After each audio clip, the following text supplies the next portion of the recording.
Despite the seemingly innocent and innocuous existence of aesthetics, people seem to have a lot of problems with them. Some of this gets down to that it's predominantly young, female, teen spaces, and people always seem to have a problem with all of those. But also some of it is valid criticism, or at least arguments that, if true, are an actual issue. One of these is the problem of individualism and how this plays into aesthetics.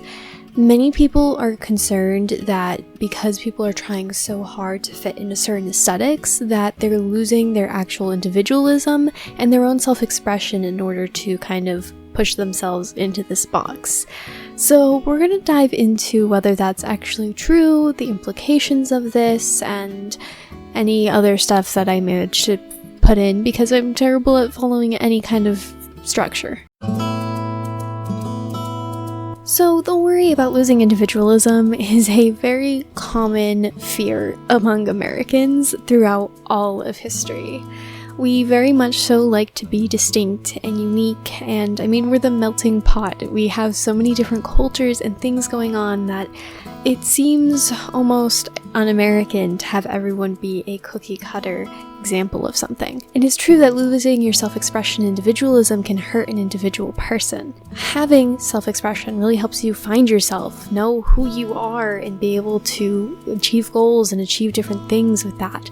I just think it's kind of common sense that knowing who you are and expressing that is generally a very good thing. So if aesthetics are taking away from that, that isn't great, to say the least. So there's a few different reasons why people think this. One is that oftentimes aesthetics portray one standard of beauty. This also gets into the racism and fatphobia and transphobia that is seen in all of fashion and honestly the world. This also plays into aesthetics. If you are only consuming things from these aesthetic spaces, then you might think that you need to fit into that stereotype in order to be seen as beautiful, which isn't true. This, I think, is something that is more so true of the mainstream media than it's true of aesthetics and social media communities around fashion.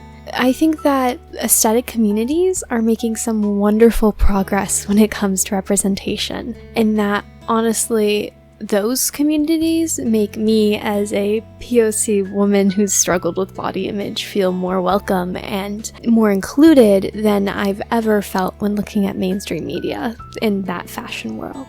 And the next part of their argument is that everyone's trying to fit into one aesthetic. So all of your clothing choices and your color schemes and every choice needs to fall into your one aesthetic that you've chosen, and this could very much so trap you into something that isn't always true. And I mean, I'm sure we all understand that some days you like to dress up and other days you're wearing sweatpants and a hoodie, and we need an amount of variation when it comes to our self-expression, as self-expression isn't just who you are as a whole more broadly, but also can portray things about you that day. When you're wearing a sweatpant, yes, a single sweatpant. When you're wearing something more junky, people know that maybe something's wrong. They might ask you about it, or they know that you're probably wanting to be left alone or take a nap. If you're more dressed up, then people will think, oh, what's going on? And they'll ask you questions about that. And it tells people something about how you are that day. And if you're very much so trapped in one form of expression, that could be stifling. However, what's happening in theory and what's happening in practice, like always, is very, very different. Yes, in theory, if everyone stuck to these very strict binaries when it came to aesthetics and what they chose to wear, it would be an issue. However, that's not what's happening. I know from my fair share of TikTok and Instagram scrolling that people love to do lookbooks for certain aesthetics that generally this one influencer tends to stick in. However, in literally almost every single one, they diverge from the aesthetic in some way. Okay, they're doing Y2K, but then when you look at that one specific outfit, really it could be more kidcore, or cottagecore people who go into more modern things, or who also just tend to go into more whimsical things, which then, is it technically fairycore? Again, these things aren't very strictly used in practice. And I think many people understand that they can diverge from their aesthetic and it doesn't change anything about them or their internet persona at all. Something that I saw in like comment sections of people talking about this issue is that people will look at two different aesthetics and say, I want to be this, but also I want to be this. And I take this very differently from how they do. They take it as they feel trapped in this one aesthetic that they've chosen and they can't diverge. I take it as everyone has that version of themselves that they maybe wish they could be, and then they have their actual reality in what they tend to lean towards in practice. I tend to lean towards pastels and light things and pretty modern clothing, but sometimes I wish that I could wear princess dresses and go run off into a dark, rainy castle and be taken in by a mysterious vampire. But in practice, I'm not doing that because those things aren't practical for me, and I prefer doing this. And the other side of things is just that maybe they tend to prefer one and occasionally wish that they could go into the other one more, but you only have one wardrobe. If everyone was trying to play into every single fashion choice that they wish they could make, that would be really antithetical? No. The antithesis of much of the anti-fast fashion movement that a lot of these same people are preaching. Yeah, I could have like 5 different wardrobes and have all of my fashion dreams come true, but then I would have 5 different wardrobes, and that's so much waste. I also think that there is a misunderstanding of what individualism actually is.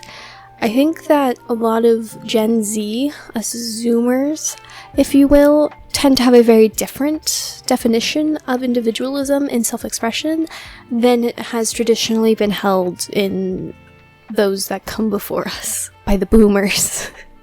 So when I was reading up about individualism, surprisingly a lot of it has to do with politics, which is interesting and something to get into on a separate date. But individualism is, surprisingly enough, not much about the actual individual and more so about the groups and ideologies that they subscribe to. Individualism is you making the decision of who you want to hang out with, what groups you want to be associated with, what activities and ideas that come with going with different groups. So the one that I always really like to point to is cottagecore.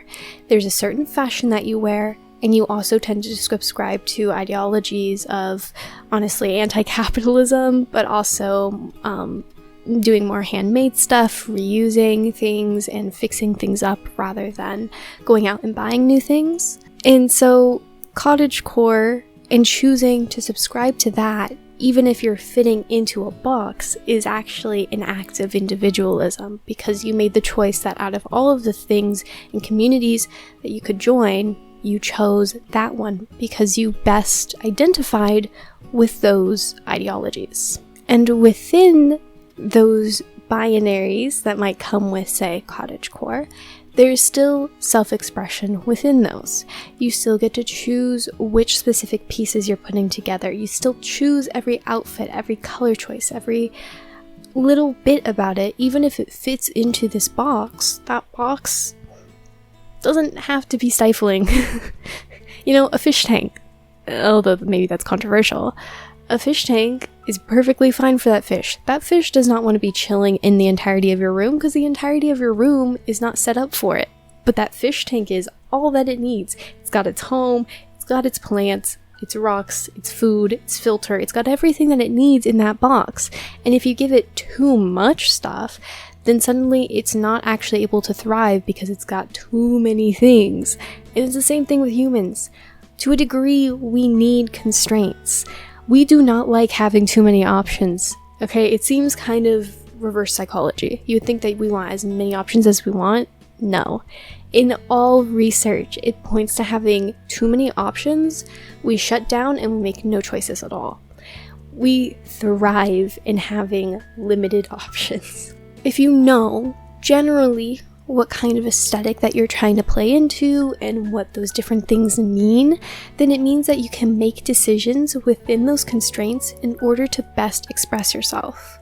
Rather than just going with the default because there's too many other things going on, you know that you have these select few options, you choose the one that best fits you for that day or that time frame, and it lets you actually make a decision that is authentic to yourself and that is well-informed as a fashion decision can be.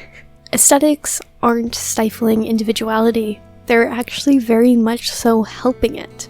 For once, we have all of these unique influences that we can turn to and these different ideas coming in that come with that, and these communities that are fostered around these different things that can help people learn more about themselves, that can help them learn better how to express themselves to the world and how to truly become themselves, to truly encapsulate who it is that they are inside.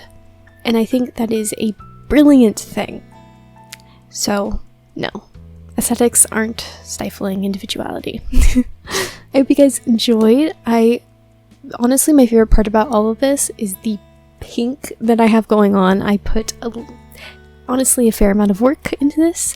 We also have a new background going on. I'm putting various art and weird college recruitment forms that I'm getting up on my wall because I think it adds something nice to the video background. And I actually have a proper recording space in my room, so that's fun. See you all next time. Bye bye.